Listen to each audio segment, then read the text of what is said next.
What's up, guys? As you saw, I drank my water. This episode of Guru's Greatness is brought to you by Ralph's Drinking Water. Good fucking water. But anyways, this isn't going to be a TNA Bound for Glory predictions video. I don't feel prediction videos help that much. You know, people don't really care what your predictions are most of the time. And this is going to be me more talking about the show and talking about two key matchups on the show and talk about why the show could be very special. Now, we all know the other part of the card, Robin Ann versus Jerry Lynn. We all know it's probably put there for nostalgia's sake for the fans, which I understand, you know. I prefer Robin and Dan facing someone else, but it is what it is. You know, you got Bully Ray and Mr. Anderson, most likely a match that could be a match of the night if booked correctly and used the Falls Count Anywhere stipulation correctly. AJ Styles versus Christopher Daniels, I Quit match. A lot of gimmick matches here, but hey, you know, the way they've been building it up, why not end it in an I Quit match? It's not the best build-up in the world, but hey, you know, they are building it up to the point where it's just like, okay, we're going to do a Falls Count Anywhere match with these guys. Got the tag team title match, exhibition title match that we saw last month, knockout title match, which most likely both guys going to win, oh god. So pretty much those are my quick predictions if anyone cares. Now let me go into depth with two matches. First match I'm going to go in depth with is Kurt Angle versus Bobby Roode. Now, this match is going to happen this Sunday, and to me, this is going to be one of the best matches that TNA probably could produce in a long time. Bobby Roode is a guy who works hard in the ring. You can tell by his time in Beer Money. He's a guy that really is the in-ring talent of Beer Money, the shine of Beer Money. Mic skills-wise, that goes to James Storm. James Storm on the mic, to me, when it came to Beer Money, was untouchable.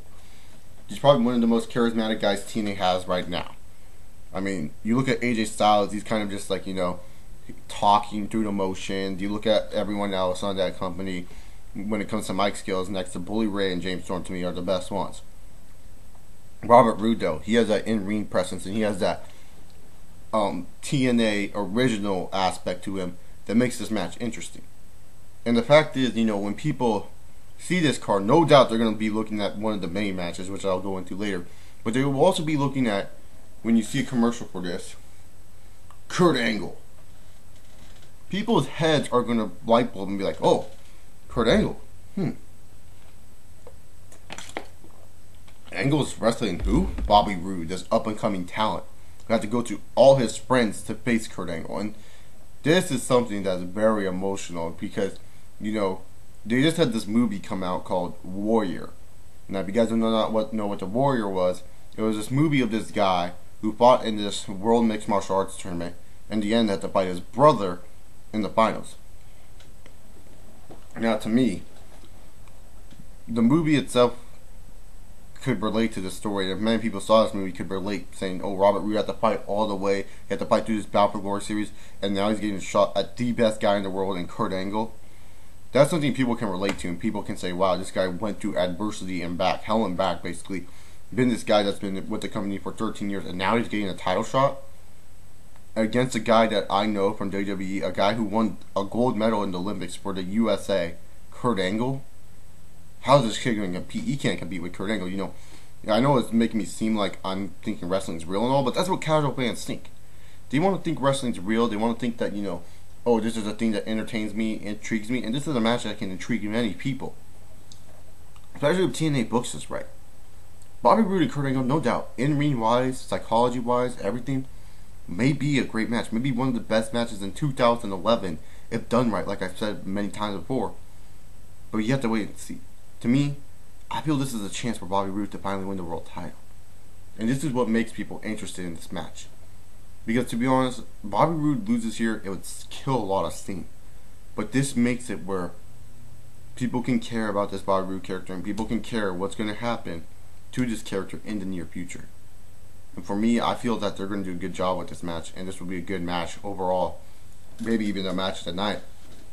No offense to the hardcore stipulation matches on here, but in-ring pure technical wise and crowd reaction wise, I believe this match will get a good reaction, especially since Kurt Angle is going to be fighting in Pennsylvania. I don't care if it's Philadelphia, I don't care if it's Pittsburgh.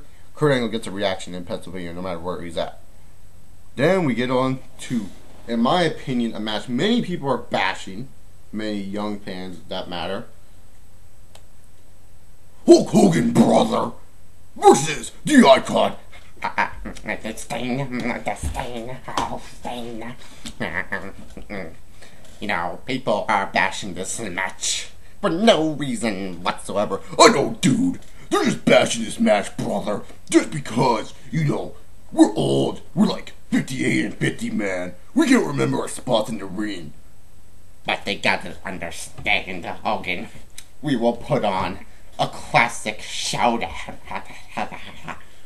That's what I'm trying to get at, brother. But these people don't want to listen to us, dude. They think we're crazy, man. They don't understand, brother. This match could really, really, really help TNA in a big way, dude. And also help the company as a whole. These young fans. These people, they just...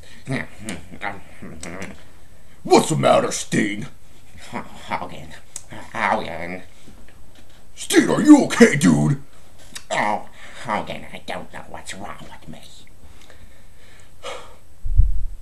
Basically my Hogan and Sting impression. But anyways, let's get into serious business. This match, and a lot of people are bashing it, Hogan versus Sting. Don't know why. But they're bashing it just because it's two old guys going at it. I get it, the TNA, we're sick of the old people. But Hogan versus Sting, to be honest, could be a match that intrigues the older fans to buy this pay-per-view. And not only that, will give people a sense what good storytelling is told. Because back in the old days, guys, wrestling was not always about the flippy-flips that we see Mexico do, or AJ Styles do, or many other great talents today do. It was about in-ring psychology. It was about storytelling. And to me, yes, this match will be slow. It will be slowly built. It won't be the most exciting match on this card. But to me, the atmosphere that this match will take place in, Philadelphia, a wrestling city that respects wrestling no matter what type of style it is, it could be a match that could really, really get people to understand what made wrestling so great back in the past and why older fans today love the golden era more than the era today. Because see, us younger fans, and I'm included in this, we look at this match and we're gonna bash it. We're gonna say, yo, this match looks terrible. I don't want to see these old bucks go at it. I mean, why can't they go to a retirement home? Yada yada yada. But you gotta look at it this way. Hogan versus Sting is a match where I'm telling you guys, go in with the open mind. Sit there and appreciate the fact you're seeing these two old guys go at it in the ring. You may think I'm joking here, but I'm being dead fucking serious. Hogan versus Sting is something you can enjoy and like. It is something that can make you understand what good storytelling is, basic in-ring psychology without the whole flippy flips and magical doo-ha. It could make you appreciate what older fans loved about the Golden Era. Golden Era stuff is some of the stuff that people love watching back in the day. I pop in some of my old WrestleManias from time to time, maybe even some of my old DVD collections, just to see Golden Era matches, because those were matches that actually told storytelling. Those were matches that had crowds at the palm of their hand because they were going so slow paced. It was just entertaining. And today's wrestling, obviously that's in the past because everything evolves. Now wrestling has evolved to where it's not a good match unless they pull off 8 million flips, or if they're too technical, if they're not technical enough in the ring, or if there wasn't any blood in a hardcore match. This match, people are going to bash it no matter what. But I'm just saying, go in with the open mind and appreciate the fact these two men are going at it. Ric Flair and Sting had a match on Impact, and to me that was one of the better matches for TNA in a long time. That was a good match that I haven't seen in a long time because they had in-ring psychology. Besides all the running bullshit, that match had good in-ring psychology. You telling me that you guys weren't impressed that Ric Flair at his fucking age took a superplex like that? Fuck, I freaked out when Ric Flair took a superplex off the ladder and Money in the Bank.